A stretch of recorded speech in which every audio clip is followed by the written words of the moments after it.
ATJJ में क्या बोलता है आजकल इंडिया में ना, बायो वेस्ट समझते हो? बायो वेस्ट का मतलब क्या होता है?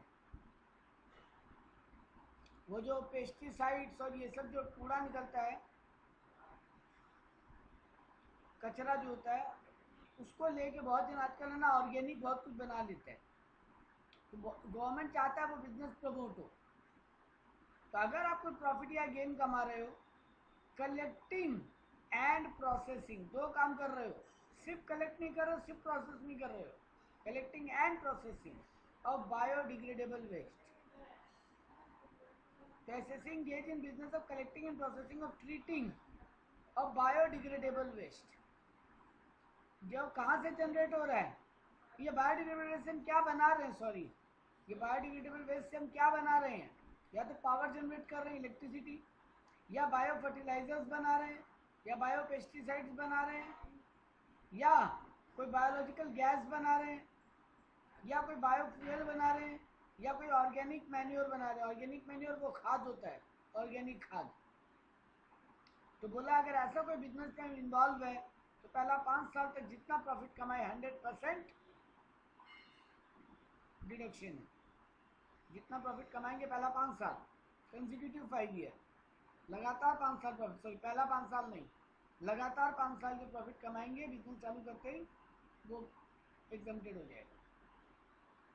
मतलब मान लो पहला साल बिजनेस में लॉस हुआ, दूसरा साल लॉस हुआ, तीसरा साल लॉस हुआ, तो आप भूल जाइए उस लॉस को, क्योंकि 5 from the year of commencement of business, तब आपको 2 ही साल का जो है प्रॉफिट बचा है। अब अगर 2 साल आपका प्रॉफिट हुआ तो उसी का छूट मिलेगा। पहला 3 साल अगर आप लॉस खाए तो उसका कोई छूट या कोई कहानी नहीं बचेगा।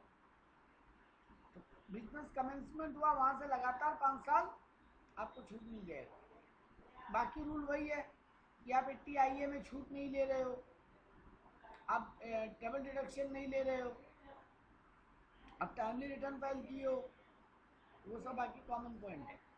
नेक्स्ट आते हैं 80JJAA, employment of new workman. आप नया एम्प्लॉय जब रखते हो, कोई नया बिजनेस आप चालू किए हो, पहला बात, पुराना बिजनेस का रीऑर्गेनाइजेशन नहीं कर रहे हो, नया बिजनेस चालू किए हो, books of account should be audited, books of account audit हुआ हो तो आप रिटर्न में क्लेम कर सकते हो। आप जो स्टार्टिंग में एम्प्लॉयज रखे हो, नया एम्प्लॉयज, उनका 30% of additional employee cost incurred in the course of such business in the previous year for 3 assessment years। 3 assessment year तक हम अपने जो एम्प्लॉय का जो कॉस्ट लग रहा है उसका 30% क्लेम कर सकते हैं। ठीक है, क्लियर है ये बात?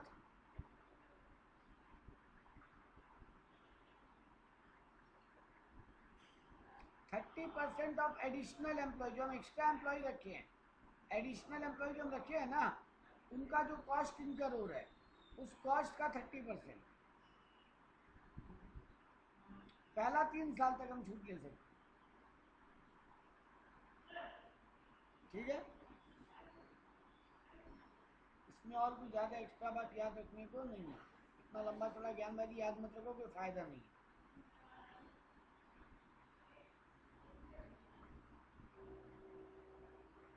हाँ, लेकिन यहाँ पे एम्प्लॉय मतलब 25,000 से कम सैलरी वाला एम्प्लॉय, ये ध्यान में रखने वाला बात। 25,000 से ऊपर सैलरी वाला नहीं, देखा, but does not include an employee total income earned more than 25,000 पर। और कुछ याद रखने को इसमें नहीं। जैसे जब यहाँ पे सम्स दिया, चलो वो देखते हैं। ABC limited existing in company appointed for employees during financial year 22-23। एक एग्जिस्टिंग कंपनी है एबीसी लिमिटेड, वो नया एम्प्लॉय रखा है, मई 2022 को रखा 10 और एम्प्लॉय। सैलरी इनका कितना है पर मंथ? 25,000।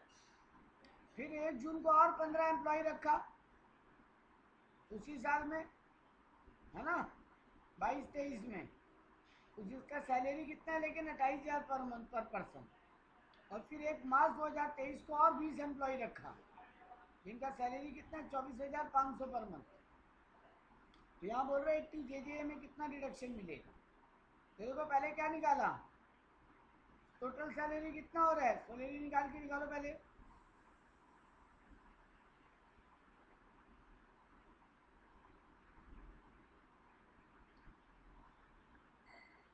₹25,000 इंटू 10,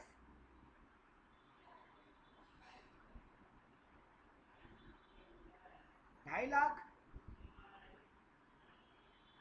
पहला वाला कैटेगरी 25,000 इंटू 10, 2.5 लाख। कितना मई के लिए?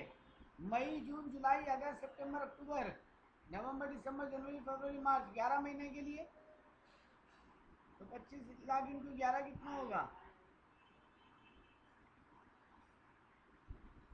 हाँ तो ये देखो 27,50,000 निकला। उसका कितना छूट मिलेगा? 30%। हाँ 30%। तो 27,00,000, 25,000, 50,000 का 30%, 8,25,000 छूट मिलेगा। बाकी दोनों कैटेगरी, सेकंड कैटेगरी वाले एम्प्लॉय का छूट मिलेगा क्या? सर नहीं मिलेगा, क्योंकि उसका सैलरी 25,000 एक्सीड कर गया। लेकिन थर्ड कैटेगरी वालों का, लेकिन यहाँ पे एक कंडीशन और था, सॉरी एक कंडीशन छूट गया था बताना। वो एम्प्लॉय कितना मिनिमम डेज काम करना चाहिए तभी छूट मिलेगा तुमको। यहाँ पे कंडीशन था, ये रहा मिनिमम 240 डेज। और अगर तुम्हारा काम है ये फुटवेयर, लेदर, अपरेल ये सब बनाने का, तो मिनिमम 150। आप 240 याद रखो, बहुत है मिनिमम। हाँ ये वाला एम्प्लॉय को नहीं मिलेगा, ये थर्ड कैटेगरी का भी। क्योंकि कब एम्प्लॉय को रखा, आज सर 25,000 से कम सैलरी है, तो दो मेन कंडीशन याद। हाँ तो कितना दिन काम किया? 30 दिन। से 240 कहाँ से होगा? 31 दिन मान लीजिए, पूरा मार्च जोड़ेंगे तो, है ना, 31 दिन जोड़ लीजिए, अगर जोड़ना ही है तो, उससे ज़्यादा नहीं। तो ये सेकंड और थर्ड कैटेगरी का छूट नहीं मिला, क्योंकि सेकंड कैटेगरी में क्या लिख दिया, क्योंकि सैलरी 25,000 से एक्सीड है इसलिए नील छूट, इसलिए नील डिडक्शन।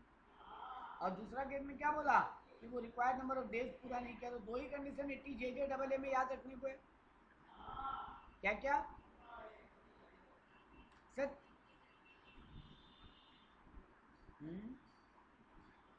हाँ, और दूसरा एक और बात क्या है, कितना छूट मिलेगा? 30% ऑफ कॉस्ट इनकर्ड। तो ये भी एक याद रखने बात है। और कितना साल तक? पहला 3 साल, पहला 3 साल, पहला 3 साल। हाँ ठीक है। हाँ मतलब ये 8, 8.5 लाख है, 8,25,000। ये हमको 22-23, ये कौन से ईयर का एम्प्लॉई है? हाँ फाइनेंशियल ईयर 22-23, फाइनेंशियल ईयर 23-24 और फाइनेंशियल ईयर 24-25 तक का छूट मिल जाएगा, है ना।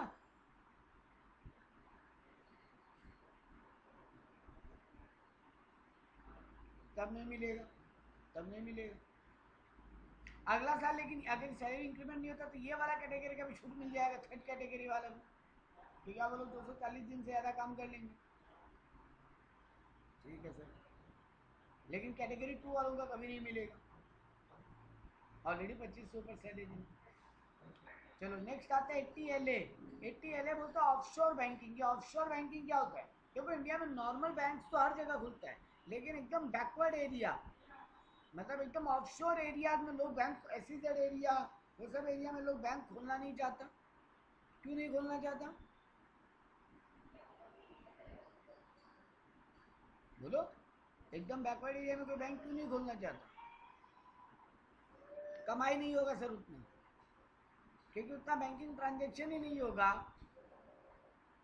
तो एकदम बैकवर्ड एरिया, आप यहाँ यूपी, राजस्थान, उड़ीसा, इनका कोई एकदम बैकवर्ड एरिया, बंगाल का भी हर स्टेट में ही ऐसा बैकवर्ड एरिया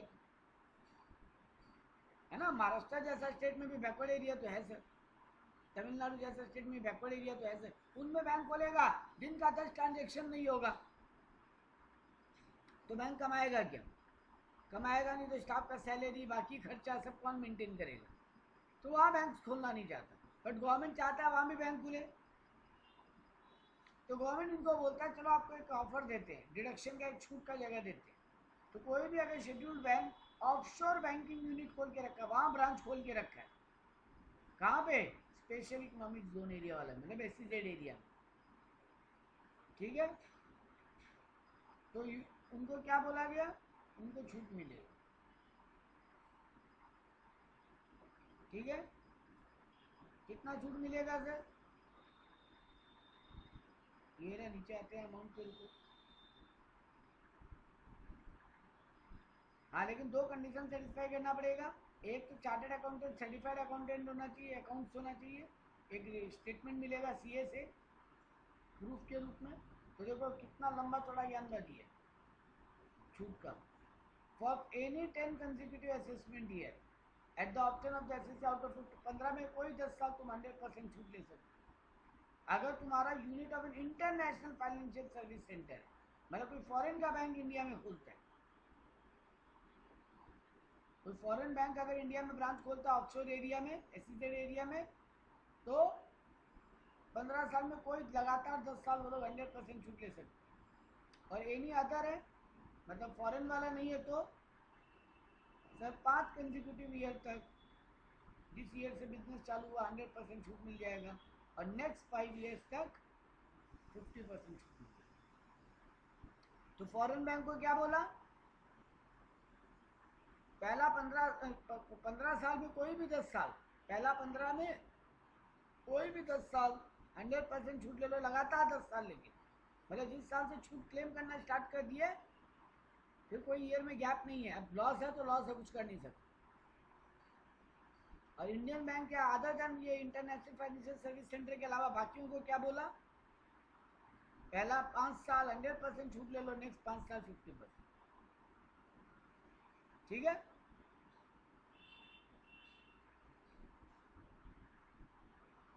अगला आता है deduction in respect of inter corporate dividend. एक कंपनी दूसरे कंपनी को भी डिविडेंड देते हैं, TM।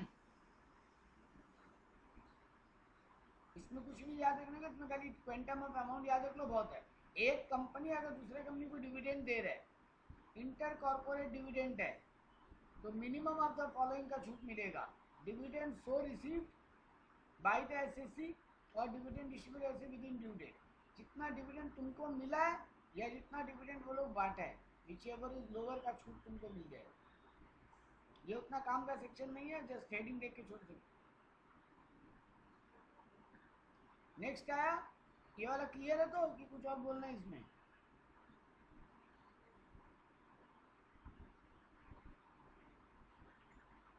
हाँ, डिविडेंड दे रहे हैं तो यहाँ पे लिखा है ऊपर में, ये देखो, इन ग्रॉस डिविडेंड इनकम बांट रहा है, मतलब डिविडेंड डिस्ट्रीब्यूट कर रहा है कोई डोमेस्टिक कंपनी, तो जिस कंपनी को मिल रहा है उसको छूट मिलेगा। इनकम हो गया ना उस कंपनी का। तो गवर्नमेंट क्या बोला? डिविडेंड सो रिसीव और dividend distributed whichever is minimum का छूट मिल जाएगा। इसमें और ज़्यादा कुछ याद करने को नहीं है। नेक्स्ट आया income of producer companies. India में मैन्युफैक्चरिंग कंपनीज को गवर्नमेंट कुछ एक्स्ट्रा छूट देना चाहता है। प्रोड्यूसर कंपनीज जिनको बोला जाता है, क्या छूट देगा? पहला तो कंडीशन क्या है? कंडीशन ये है कि total turnover of the SSC is less than 100 crore. आप एक इंडिया में प्रोड्यूसर कंपनी और आपका टर्नओवर 100 करोड़ से कम है, और आप कोई एलिजिबल बिजनेस कर रहे हो। एलिजिबल बिजनेस मतलब गवर्नमेंट सब बिजनेस को छूट नहीं दे रहा है। गवर्नमेंट बोला जिनका मार्केटिंग ऑफ एग्रीकल्चर प्रोड्यूस का काम है, मतलब जिनका काम है एग्रीकल्चर को मार्केटिंग करना, या the purchase of agriculture implement seed, या एग्रीकल्चर आइटम खरीद के बेचना, या एग्रीकल्चर आइटम को प्रोसेसिंग करना। तो एग्रीकल्चर आइटम का मार्केटिंग करना, एग्रीकल्चर आइटम को खरीद के बेचना, या एग्रीकल्चर आइटम का प्रोसेसिंग करना। यानी कुल मिला के समझ में आ रहा है सर, यहाँ पे एग्रीकल्चर वाले बिजनेस को गवर्नमेंट छूट देना चाह रहा है। जो एग्रीकल्चर उगाता है उनको छूट नहीं दे रहे हैं यहाँ पे। अरे सर, उनको तो वैसे भी इनकम एग्जेम्प्टेड फ्रॉम टैक्स है, बड़े हो ना एग्रो इनकम, जिसमें पूरा टैक्स ही माफ होता है। तो ये किनको दे रहा है? जो लोग एग्रीकल्चर को मदद कर रहे हैं, या तो मार्केटिंग में, या खरीद के बेचने में, या प्रोसेसिंग करने में। गवर्नमेंट बोला उनको 100% छूट। सर कितना साल तक? हमेशा के लिए। तो देखो एग्रो इनकम को वहां माफ कर दिया और अदर देन एग्रो इनकम को बोला तुम लोग डिटेल तो दो बट 80 पीए में छूट के लो जाओ। ठीक है ना? क्लियर है बात? 80 पीए में क्या बोला? तुम क्या काम करते हो?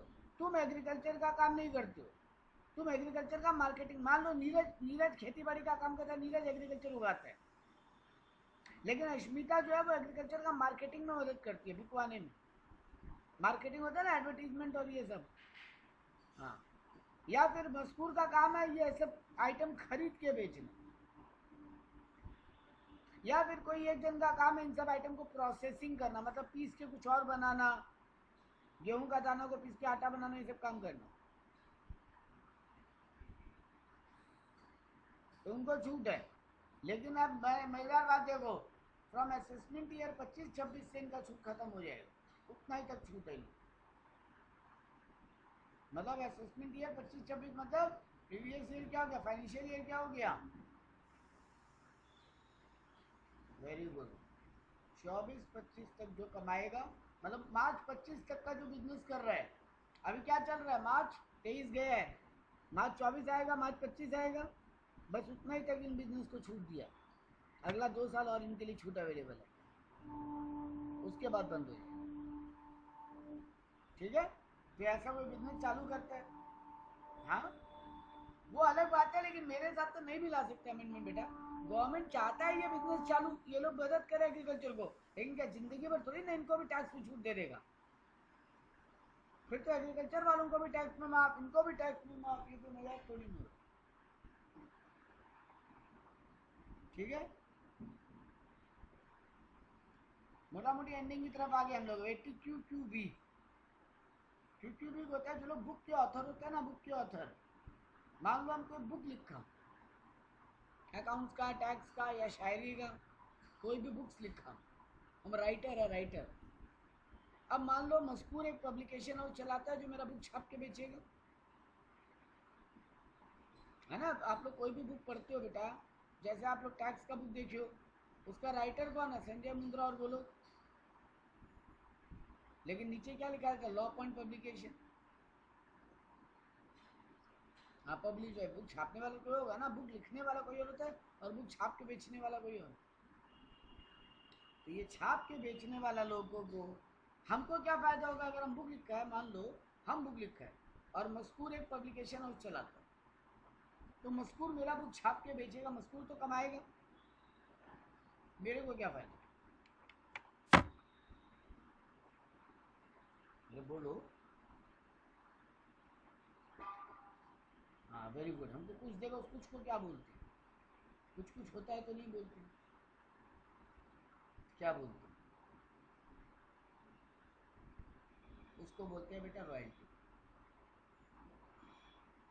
रॉयल्टी दो टाइप से हमको रॉयल्टी मिल सकता है बेटा। या तो हम बात कर लें स्कूल से कि तुम हमको एक बार में 20 लाख रुपया दे दो, उसके बाद तुम जो छाप के बेचो, जो करो, मेरे को कोई मतलब नहीं।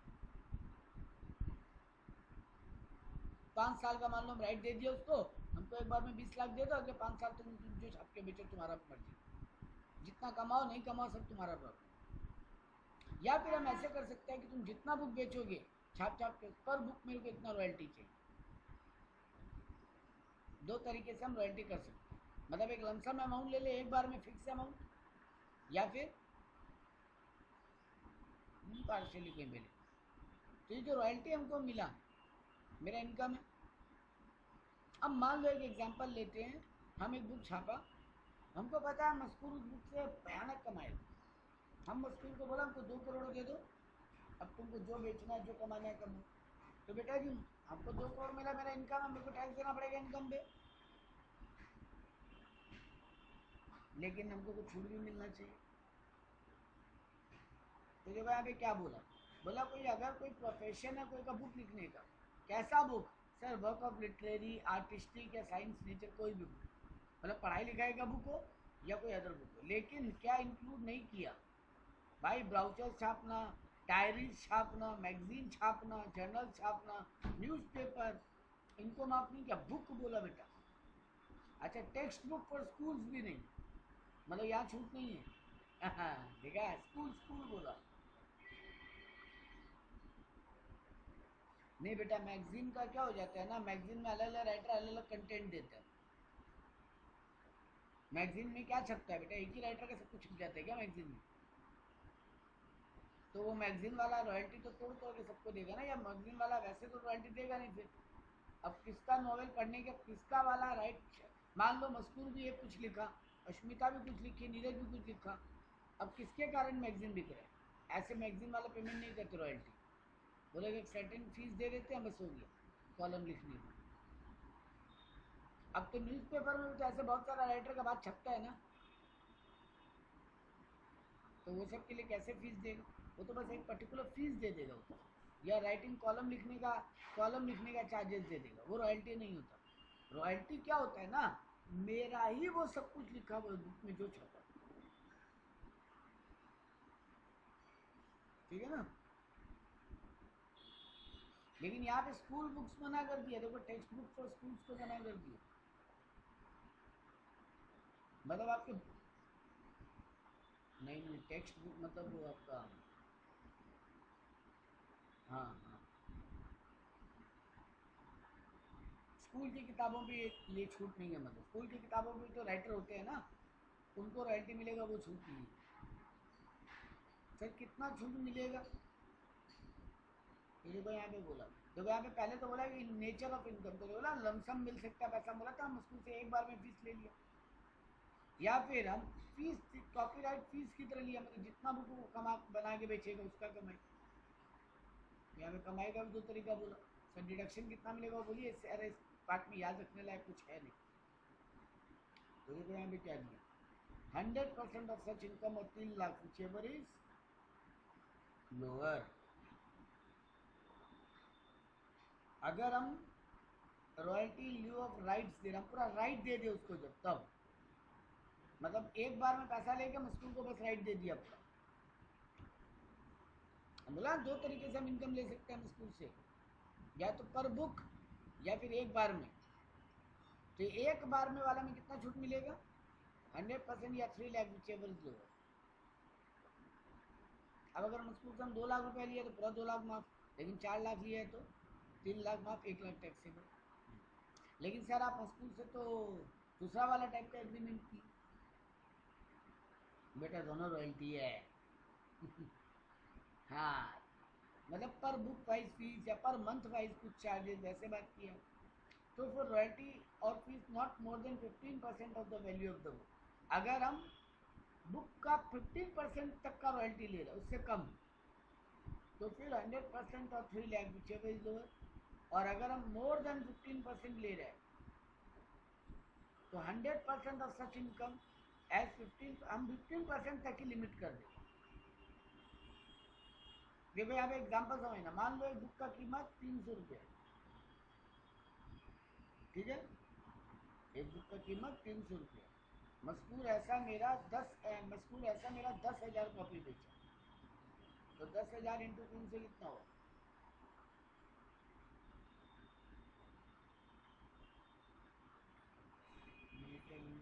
30 लाख।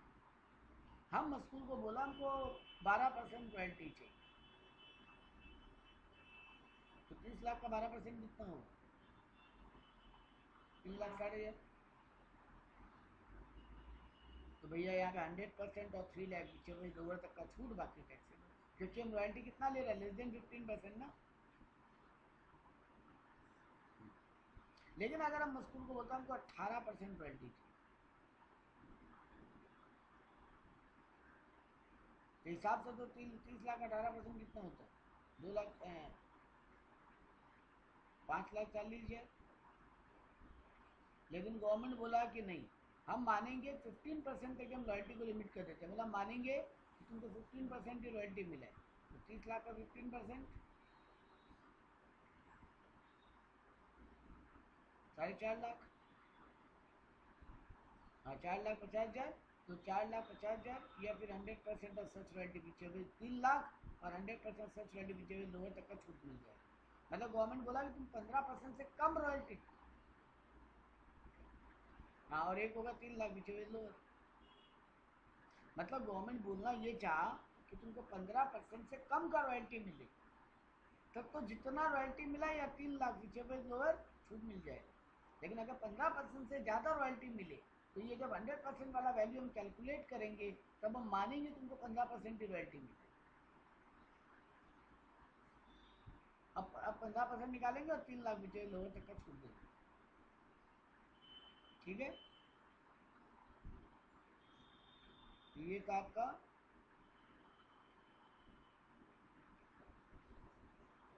मोटा-मोटी काम हो गया।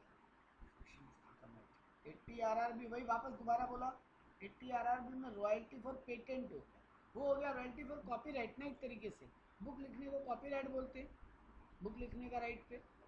और ये हो गया रॉयल्टी फॉर पेटेंट, हम कोई नया फार्मूला डेराइव किया, हम कोई साइंटिस्ट है, हम कोरोना का वैक्सीन या मेडिसिन का फार्मूला निकाल के दे दिए, हम ऐसा कुछ बनाया है जो इनोवेटिव है, कोई फार्मूला, कोई लॉज, कोई नया कुछ नया कोई प्रोडक्ट, कुछ इन्वेंशन किया नया, हम ऐसा एक कोई पार्ट इन्वेंट कर दिया जो तुम्हारा इंजन कैपेसिटी को डबल कर देता है, हुआ ना एक नया आविष्कार। हम ऐसा कोई फॉर्मूला इन्वेंट कर दिया कि जिससे तुम्हारा ये जो चंद्रयान गया उसका कॉस्टिंग आधा पड़ गया।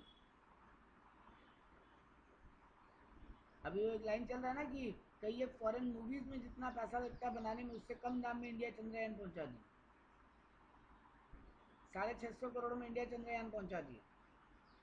कई एक हॉलीवुड मूवीज 1000 करोड़ का बनता है, ये इंसेप्शन वगैरह जो मूवी बना सब 1000 करोड़ का।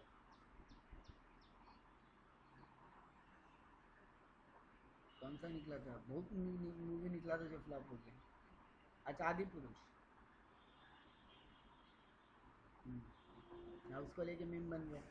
हॉलीवुड मूवी में इंसेप्शन वगैरह बहुत सारे ऐसे मूवी ने जो 1000 करोड़ के ऊपर का प्रोजेक्ट है, तो उससे कम दाम में इंडिया चांद पे पहुंच गया। जो भी है, तो पॉइंट यही है, हम ऐसा कुछ इन्वेंट करें तो उसका भी हम किसी को तो देंगे ना, राइट। अब इन्वेंट करके हम क्या करेंगे एज ए साइंटिस्ट, हम एक ऐसा कोई मशीन बना दिया जो इंसान का काम बहुत आसान कर दे रहा है। लेट से हम लैपटॉप बनाया पहली बार ज़िंदगी में, जब लैपटॉप बना होगा, लेट से हम टीवी बनाया, वॉशिंग मशीन बनाया, ये सब प्रोडक्ट ज़िंदगी में पहली बार तो कभी तो इन्वेंट हुए थे ना। तो ये सब प्रोडक्ट जो बनाया होगा वो क्या खुद क्या किया होगा इन प्रोडक्ट का बना के, इन्वेंशन करके। अभी जैसे हाइड्रोजन गैस से गाड़ी चलेगा, हाइड्रोजन फ्यूल, या तुम्हारा ये जो गवर्नमेंट इलेक्ट्रिक इलेक्ट्रिक व्हीकल वाला या ये सब कार सब्सिट्यूट बनाने का कोशिश कर रहे हैं, कोई नया फार्मूला जो लाएगा वो साइंटिस्ट कुछ नहीं कर सकता, वो किसी कंपनी को बेच देगा फार्मूला, ये किसी कंपनी को रॉयल्टी पे दे देगा कि हमको रॉयल्टी पे करो और मेरा फार्मूला तुम यूज़ करो। उसका भी डिडक्शन का काम है, फिर कितना छूट मिलेगा, ये जितना तुम इनकम अर्न कर रहे हो इन इंडिया, तो 100% या 3 लाख पीछे जो, अगर आउटसाइड इंडिया कमा रहे हो तो income is brought in to India, और 3 लाख पीछे दो। ठीक है, अगर इंडिया में ही कमा रहे हो तो 100% और 3 लाख, और अगर इंडिया के बाहर कमा रहे हो तो जितना इंडिया में ला रहे हो वो या 3 लाख पीछे दो। ठीक है, ये हो गया तुम्हारा आगे। ये बहुत दोनों बच्चा वाला सेक्शन हो गया, TTA एंड TTB, ये लेकिन बहुत काम का है क्योंकि ये इंडिया का जनरल पब्लिक के लिए भी ये सेक्शन। देखो अभी जो ऊपर पढ़ रहे थे ना, वो हर पब्लिक को क्या वो छूट मिल सकता है क्या, ये बुक वाला या वो प्रोड्यूसर वाला हिना तेना जो भी अभी तक पढ़े, JJA JJAA, ये सब क्या नॉर्मल पब्लिक के लिए है क्या? तो नॉर्मल पब्लिक थोड़ी ना बुक लिखता है जिसको QQ भी मिलेगा, नॉर्मल पब्लिक थोड़ी ना फार्मूला इन्वेंट करता है जिसको RR भी मिलेगा, नॉर्मल पब्लिक थोड़ी ना कोई एग्रीकल्चर मार्केटिंग करता है उतना, ये सब तो बिजनेसमैन लोग का काम है। लेकिन कुछ नॉर्मल पब्लिक के लिए भी छूट होना चाहिए, ऐसा था तो 80G 80DD 80DD वो सब नॉर्मल पब्लिक के लिए था, तो इसके अलावा 2 सेक्शन और बचा जो नॉर्मल पब्लिक के लिए। ATTTA, तुम अगर कोई सेविंग अकाउंट खोल के रखे हो बैंक में, कौन सा अकाउंट, सेविंग अकाउंट होता है ना अपने नॉर्मली बैंक में, उसको इंटरेस्ट भी मिलता है कि नहीं मिलता है? बोलो।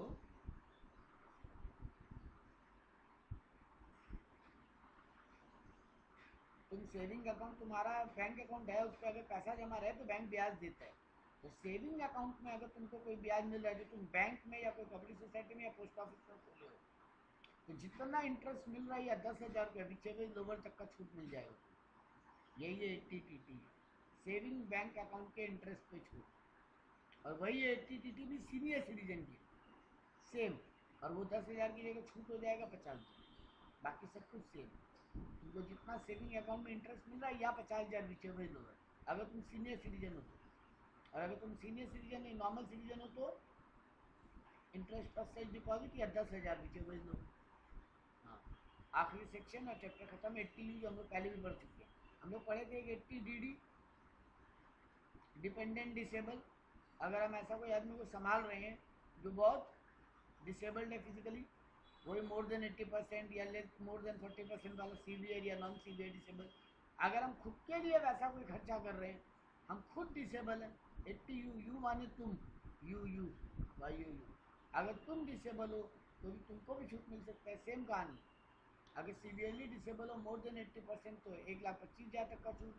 और अगर नॉट सो सीवियरली डिसेबल, मतलब 40 से ज़्यादा लेकिन 80 से कम, तो 75,000 तक का छूट। सेम अमाउंट, सेम सब। तो ये है तुम्हारा डिडक्शन का सेक्शन। चैप्टर खत्म, अब खाली क्वेश्चन आंसर। बात क्लियर है? आखिरी एक टॉपिक बचा, इसी के अंदर एक नया टॉपिक जोड़ के रखा है लोग, हालांकि वो छोटा सा टॉपिक ही है 2 लाइन का। एक टॉपिक और आता है रिलीफ। तुम लोग रिबेट तो पढ़ते हो, है ना? रिबेट क्या होता है? रिबेट क्या होता है? सर अगर मेरा इनकम 5 लाख के कम है तो फिर टैक्स अमाउंट और 12,500 विचेबल लोअर तक का छूट मिल जाता है, रिबेट है भैया। वैसे ही एक और सेक्शन है रिलीफ। रिलीफ क्या बोलता है? देखो यहाँ पे, कोई को अगर एरियर सैलरी या एडवांस सैलरी मिल रहा होता है ना, मेरा बॉस से झगड़ा चल रहा था कि मेरा सैलरी बढ़ेगा, बट बॉस मेरा सैलरी बढ़ा नहीं रहा था। हम बॉस से लड़े जा रहे थे, मेरा सैलरी बढ़ाओ, मेरा सैलरी बढ़ाओ। बॉस मेरा सैलरी बढ़ा नहीं रहा था, हम बॉस पे कोर्ट केस कर दिए। केस चला 3 साल। 3 साल बाद हम एज एन एम्प्लॉय हम केस जीत गए। अब हमको सैलरी आज से बढ़ावा मिलेगा कि वो जो 3 साल का भी बढ़ावा सैलरी हमको मिलेगा? मान लो मेरा 18,000 रुपये महीना था, या मेरा सपोज करो 70,000 रुपये महीना था, हम लोग बोले मेरा महीना 90,000 होना चाहिए, इंक्रीमेंट होना चाहिए मेरा। कोर्ट मेरे को बोला हाँ 20,000 रुपये तुम्हारा दावा सही है, तुमको पिछले 3 साल का 20,000 रुपया करके बढ़ के मिलेगा। तो 1 साल का कितना हो गया? 20,000 इंटू 12 महीने, 2,40,000। तो 3 साल का कितना हो गया? 7,20,000। अब ये 7,20,000 हमको बढ़ावा मिला, ठीक है। या फिर मेरे को ग्रेचुटी वगैरह रिटायरमेंट पे जो बड़ा पैसा मिलता है एक बार, या कोई फैमिली पेंशन मिला मेरे फैमिली मेंबर को, एरियर पुराना बकाया पेंशन मिल रहा है। सर प्रॉब्लम ये हो रहा है यहाँ पे कि आपको एक बार में बड़ा अमाउंट मिल जा रहा है, कुछ सालों का बाकी, है ना बेटा? इतना बड़ा अमाउंट एक साथ मिलेगा तो हम तो टैक्सेबल पे आ जाएंगे।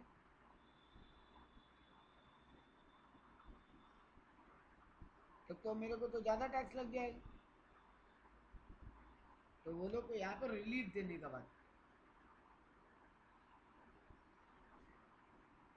ठीक है। वो लोग को यहाँ पे रिलीफ देने का बात किया, क्योंकि गवर्नमेंट को लग रहा है कि एक बार में इतना बड़ा अमाउंट मिल गया तो टैक्स हायर टैक्स ब्रैकेट में आ गया ना। मान लें मेरा नॉर्मल सैलरी 6 लाख रुपए है साल, तो मेरा टैक्स ब्रैकेट क्या होता है? पहले 2.5 लाख तक नील, 2.5 लाख से 5 लाख पे 5%, और बाकी 5 लाख से 6 लाख जो 1 लाख एक्स्ट्रा उस पर 20%। अब ये 7 लाख पुराना बकाया हमको अब मिल गया, तो मेरे को 13 लाख इनकम हो गया इस साल का। अब जैसे 13 लाख हो गए तो 10 लाख के भी 5 निकल गया, मतलब हम तीसरा वाला ब्रैकेट में भी घुस गए, 30% वाला टैक्स ब्रैकेट में भी। तो गवर्नमेंट बोला हाँ ये तो गलत बात होगा, बहुत ज़्यादा टैक्स हो जाएगा। तो गवर्नमेंट बोला तुमको थोड़ा रिलीफ देंगे। तो देखो कैसे कैलकुलेट किया। पहले बोला calculate the tax payable for the previous year in the such additional salary received. Total income पे पहले नॉर्मल एडिशनल सैलरी जोड़ के, मतलब वो 6 लाख प्लस 7 लाख 20 हजार, मतलब 13 लाख 20 हजार पे पहले टोटल इनकम 13 लाख 20 हजार मान के पहले उस पर नॉर्मल टैक्स निकाल लो जैसे निकालते। अब वो एडिशनल इनकम को छोड़ के एक बार टैक्स निकालो, माने पहले एक बार 13 लाख 20 हजार पे पूरा स्लैब रेट कंसेप्ट लगा के टैक्स निकाल लो, और ये एडिशनल इनकम नहीं होता तो तुम्हारा इनकम कितना होता, 6 लाख, उस पर भी टैक्स निकालो। मतलब जो तुम्हारा नॉर्मली इस साल इनकम होता उस पर एक बार टैक्स निकालो, और एक बार जो टोटल पैसा मिला उस पर एक बार टैक्स निकालो।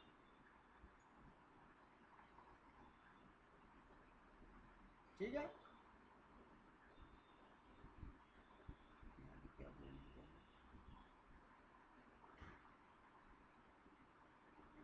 ओ सॉरी, एक गलती।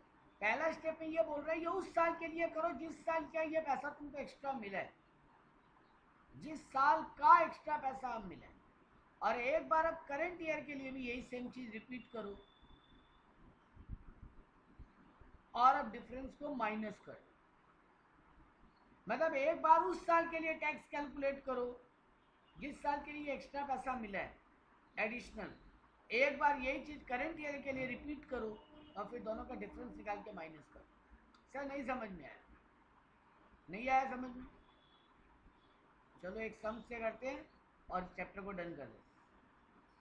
सैलरी इनकम देखो यहाँ पे क्या बोल रहे हैं, 31/3/2023 चल रहा है। तुम्हारा इस साल salary income after all deduction 5,07,000। During the year तुमको एरियर ऑफ बोनस मिला है 97-98 का एक बोनस मिला है 5,000 रुपये। 97-98, बाप रे बाप, तो कितना साल, 25-26 साल पुराना पैसा अचानक से बहुत सब दिए। ठीक है जो भी है। और एसएससी इनकम ऑफ, अच्छा 97-98 का तुम्हारा इनकम कितना होता था उस साल, तुम्हारा उस साल इनकम था 56,000, बाप रे बाप। और तुम थोड़ा पैसा पीपीएफ में भी डाले हो 50,000 रुपये, और तुम्हारा इनकम फ्रॉम अदर सोर्स भी है 50,000, ये तुमको डेटा दिया। हाँ बोलो। हाँ ठीक है, इस साल तुम पीपीएफ में पैसा डाला, इस साल तुम इनकम फ्रॉम अदर सोर्स कमाए, इस साल तुम 5 लाख। तो पहले देखो इस साल तुम क्या क्या कमाए और इस साल तुम क्या क्या किया है। इस साल तुम एक तो सैलरी कमाया 5,07,000 का, इस साल तुम थोड़ा पैसा पीपीएफ में डाला, और इस साल तुम इनकम फ्रॉम अदर सोर्स कमाए। एक सेकंड, तो यहाँ पे क्या बोल रहे हैं, ये 3 काम तुम 2023 में किए, सैलरी कमाए हो, इनकम फ्रॉम अदर सोर्स कमाए हो, और थोड़ा पैसा पीपीएफ में डाले, प्लस तुमको पुराना कोई बकाया 5,000 भी इस साल मिले। उस साल तुम्हारा सैलरी कितना हुआ करता था जिस साल का ये बकाया पैसा मिले, 56,000। ये सम्स का स्टोरी। तुमको 98-99 का टैक्स सिस्टम भी बताया। उस साल तो यही स्लैब रेट नहीं रहा होगा ना बेटा जो अभी चल रहे हैं, उस साल का स्लैब रेट तो कुछ और रहा होगा, ये भी बताया। देखो पहला 40,000 तक कोई टैक्स नहीं था उस साल, नेक्स्ट 20,000 कमाओ तो 10%, नेक्स्ट 60,000 कमाओ तो 20%, और उससे ऊपर कमाओ तो 30%, ये स्लैब उस सालों में। ठीक है, तुमको बोला 97-98 प्रीवियस ईयर के हिसाब से चीज़ों का आप कैलकुलेशन करके आज क्या टैक्स में छूट मिल सकता है या रिलीफ मिलेगा वो कैलकुलेट। तो देखो कैसे कैलकुलेट, आराम से देखो, कुछ नहीं, बहुत इजी काम है बेटा। एक बार हम 2022-23 के लिए सॉल्व कर रहे हैं पहले बैंक, एक बार हम ये जो एरियर बोनस मिला है ना इसको इंक्लूडिंग करके 22-23 का टैक्स कैलकुलेट कर रहे हैं, और एक बार ये एरियर बोनस अगर नहीं मिला होता तो 22 टैक्स का टैक्स कितना होता है वो कैलकुलेट कर। मेरा बात समझे, हम क्या कर रहा है, पहला स्टेप करंट ईयर पे खड़ा है 2022-23, और 22-23 का अगर एरियर डिविडेंड का कंसेप्ट होता तो ये नहीं मिलता तो ये मिलता तो, दोनों हालात में टैक्स कैलकुलेट करके निकालना। तो अगर मिल रहा है एरियर डिविडेंड तो 5,07,000 इस साल का सैलरी इनकम है। उस पिछले साल का 5,000 का अरियर इनकम यानी 5,12,000 मेरा इनकम हो गया सैलरी से। अदर सोर्स से हम 50,000 कमाए तो टोटल इनकम हो गया 5,62,000। 80C में हम पीपीएफ में पैसा डाले थे तो वो 50,000 माइनस हो गया, मेरा टोटल इनकम आ गया 5,12,000। अब 5,12,000 पे टैक्स निकालो बेटा। 2.5 लाख तक कुछ नहीं, 2.5 लाख से 5 लाख तक 12,500 और 5 लाख से 12,000 और 12,000 पे 20%।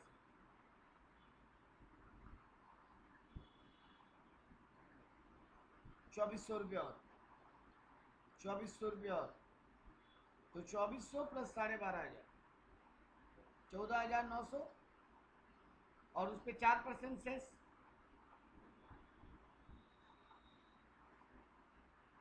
हाँ तो 14,900 इसमें जोड़ लो, टोटल 15,496। तो ये देखो तुमको ये टैक्स देना पड़ता है, ठीक है। लेकिन अगर ये अरियर बोनस नहीं मिला होता तो हमको कितना टैक्स देना पड़ता? सर आपका 5,07,000 इनकम है, अरियर बोनस नहीं मिला तो आपका सैलरी से 5,07,000 का ही कमाई होता। इनकम फ्रॉम अदर सोर्स 50,000 तो 5,57,000 आपका टोटल इनकम। पीपीएफ का 50,000 माइनस कर लो तो 5,07,000 आपका टैक्सेबल इनकम। अब 5,07,000 पे टैक्स कैलकुलेट कर लीजिए जो कि आएगा 14,456। वही 2.5 लाख तो कुछ नहीं, 2.5 लाख से 5 लाख 12,500 और बाकी 7,000 पे 20%, 1,400 रुपया और तो 12,500 प्लस 1,400 उस पर 4% सेस, उस पर 4% सेस 556 रुपया, तो टोटल 14,456 आता है। उसको भी लिख के रख लिया। अब एक बार 97, 98 के लिए भी टैक्स कैलकुलेट करो, एरियर बोनस जोड़ के और बिना एरियर बोनस। एरियर बोनस जोड़ के अगर तो 96 में कितना कमाया था, 97, 98 में 56,000 रुपया प्लस 5,000 अगर ये बोनस उसी साल मिल गया होता तो 61,000 मेरा कमाई होता। अदर इनकम कुछ बताया नहीं है उन सालों का तो 61,000 ही मेरा टोटल इनकम रह जाता। कोई 80C का डिडक्शन बताया नहीं है तो मेरा 61,000 ही टोटल इनकम रह जाता। अब 61,000 पे कितना टैक्स लगता? देखो यहाँ पे रूल क्या लिखा है, पहला 40,000 तो कोई टैक्स नहीं था उस साल में। हाँ और अगला 20,000 पे 10% मतलब 2,000 और अगला 60,000 पे अगला 60,000 के ऊपर जो है उस पर सॉरी अगला 60,000 पे 20% तो 1,000 और बचा ना। हमको फिर कितना कमाए बेटा, 61,000। 61,000 पे 61,000 में रूल क्या चलता, पहला 40,000 तक नहीं। हाँ अब अगला 20 यानी 40 से 60 पे 10% तो 20,000 का 10% 2,000 रुपये। और अब 60 से ऊपर 60 से लेके नेक्स्ट 60 तक मतलब 60 से लेके 1,20 तक 10% तो इसमें कितना अमाउंट आ रहा है, मेरा तो 1,000 रुपये ही आ रहा है तो 1,000 रुपया का 20% आता 200 रुपये, 2,200। उस समय सेस नहीं हुआ करता था। अब ये बात सर कैसे पता चले, यहाँ पे क्वेश्चन में बोला भी नहीं है, बोलना चाहिए था, गलती हुआ। उस साल सेस नहीं हुआ करता था तो सेस नहीं लगे तो 2,200 मेरा टैक्स बना, लिख के रख लिए। अब वैसे ही कैलकुलेट करते ही एरियर बोनस नहीं मिला तो कितना उस साल टैक्स होता, तो 56,000 इनकम होता तो 56,000 में सर रूल क्या चलता, 56,000 ही मानते तो पहला 40 तक नील। अब 40 से 60 यानी बाकी बच गया 26,000 ना, 40 से 56 16,000 का 10% 1,600 रुपये। हाँ 16,000 का 10% 1,600 रुपये, यह तुम्हारा टैक्स। अब देखो क्या करना है, बस अगर इंक्लूडिंग ये रूल चलता तो तुमको 15,496 टैक्स पड़ रहा है करेंट ईयर में। 1,600 अगर तुम ऐड कर लो उस साल का टैक्स भी तो तुमको टोटल कितना टैक्स देना पड़ता, करेंट ईयर का 15,496 और उस साल का 1,600।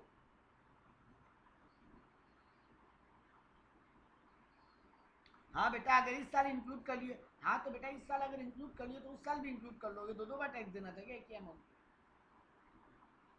अगर इस साल में इंक्लूडेड है तो उस साल में नॉट इंक्लूडेड होगा ना फिर बेटा। 97, 98 में भी इंक्लूड करके वहां भी टैक्स दे दोगे और यहाँ भी इंक्लूड करके टैक्स दे दोगे? नहीं सर, नहीं देंगे। तो इसलिए एक इंक्लूडेड एक नॉट इंक्लूडेड लिया।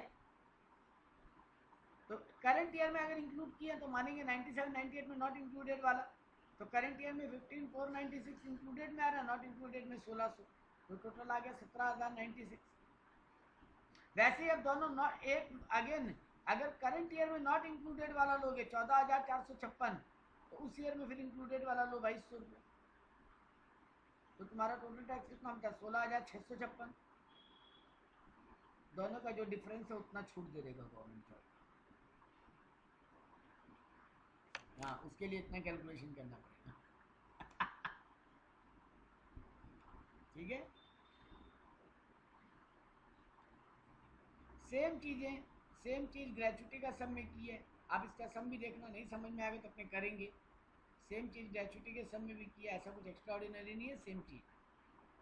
तो रिलीफ यही है बेटा मोटी, गवर्नमेंट बोल रहा है कि जिस साल का पैसा इस साल मिल रहा है, या तो उस ईयर में टैक्स दो या इस ईयर में टैक्स। तो एक बार उस ईयर में इंक्लूड करके निकाल लिए, एक बार बिना इंक्लूडेड निकाल लिए, एक बार इस ईयर में इंक्लूड करके निकाल लिए, एक बार बिना इंक्लूड किए निकाल लिए। और जो डिफरेंस आ रहा है गवर्नमेंट बोला जाओ उतना मस्त। यही तो हुआ पूरा स्टोरी का समरी।